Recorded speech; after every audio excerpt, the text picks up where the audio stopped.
అన్న రోజు ఎందుకు వస్తున్నావే? ఎవరైనా చూస్తే ఎంతో పని చేసినట్టు. మందు చల్లేది లేదు, మందు కొట్టేది లేదు. రావద్దా రోజు? కరెంట్ పెడతానే వస్తున్నా. అంటే కరెంట్ పెట్టకపోతే నీళ్ళు ఎట్లా మరి? కరెంట్ పెట్టుడేనా? ఏమన్నా మందులు చల్లేది ఉందా? మంద చల్తా ఆగు, నీళ్ళు పట్టదా?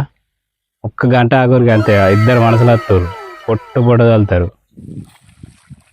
ఎండప్పుడు వచ్చారు ఏం చేస్తారు అని భయం అయింది, కానీ మంచిగా చదువుతారు సిపాయి లెక్క. కొంచెం ఒడ్డు పొట్టున్న కొంచెం లగం చేసరే చేతి గట్టిగాడి.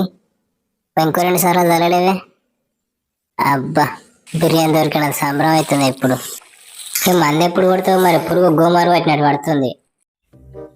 పురుగు దానికి నేనేం చేయాలి? ఆల్రెడీ సిమ్మెడ చల్లినా, ఇప్పుడు ఒక్క ఇయ్యాల మందు చల్లుతున్నాం కదా, ఎల్లుండే మందు కొడదాం, ఇంకేంది ఇక. సరే మీరైతే మంచిగా పెరుగురు టక్క టక్క.